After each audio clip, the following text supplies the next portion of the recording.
ختم ہو جائے گی۔ لہذا حجت الہی کا اس کائنات میں ہونا ضروری ہے، بلکہ کائنات میں نہیں عالمین میں حجت الہی کا ہونا ضروری ہے۔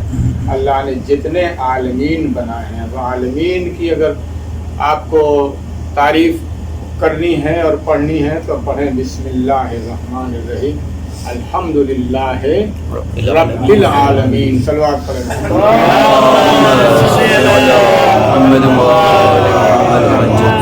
تمام تعریفیں اس خدائے وحدہ لا شریک کی ہیں جو عالمین کا رب ہے، عالمین کا رب ہے۔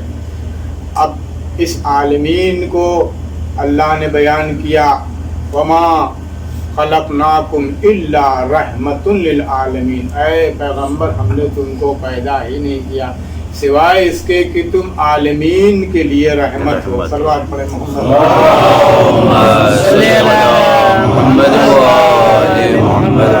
اطیعوا اللہ و اطیعوا الرسول اولو الامر منکم، اللہ کی اطاعت کرو اور رسول کی اطاعت کرو اور صاحبان امر کی اطاعت کرو۔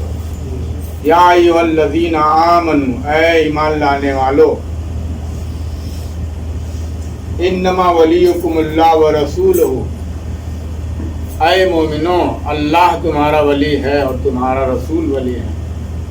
والذین آمنوا، اور وہ بھی ولی ہیں جو ایمان لائے۔ الذین یقیمون الصلاۃ وہم ویؤتون الزکاۃ وہم راکعون، وہ جنہوں نے نماز کو قائم کیا اور حالت رکوع میں زکات دیا۔ کیا کہنے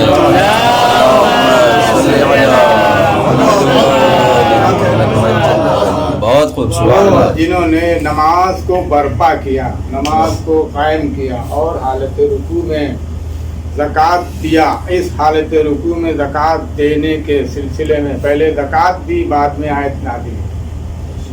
تو ہمارے معصومین کے لیے بس یہی کہہ دیں کہ ان کے اعمال کا نام قرآن ہے۔ بے شک انہوں نے جیسے جیسے عمل کیا اللہ نے ویسے ویسے آیتوں کو نازل کر دیا۔ صلوات پڑھیں۔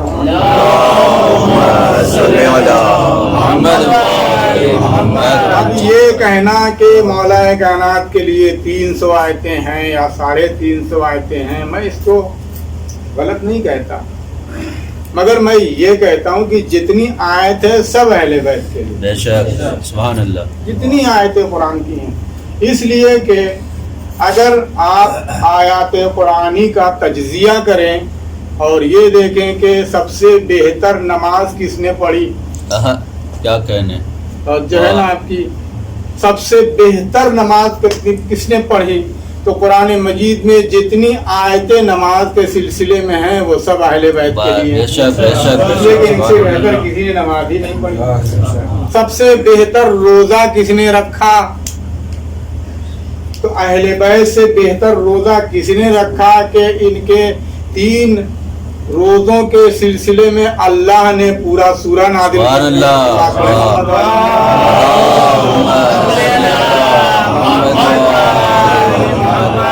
وَيُطْعِمُونَ الطَّعَامَ عَلَى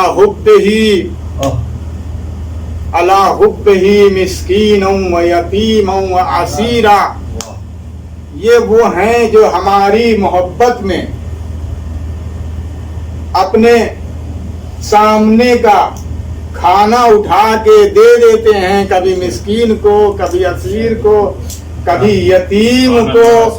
اس کے عوض میں اللہ نے 33 آیتیں نازل کر دی۔ صلوات پڑھیں محمد۔ اس کے بعد کہا فَجَزَاؤُهُمْ بِمَا صَبَرُوا جَنَّةً وَحَرِيرًا، غور کیجئے، توجہ کیجئے، فَجَزَاؤُهُمْ بِمَا صَبَرُوا جَنَّةً وَحَرِيرًا، اور اللہ نے ان کے صبر کے نتیجے میں بطور جزا، توجہ اس بات پر، بطور جزا ان کو جنت اور حریر کا مالک بنایا۔ کیا کہنے، اب دنیا اگر مالکان جنت کو ڈھونڈ رہی ہے کہ مالکان جنت کون ہیں،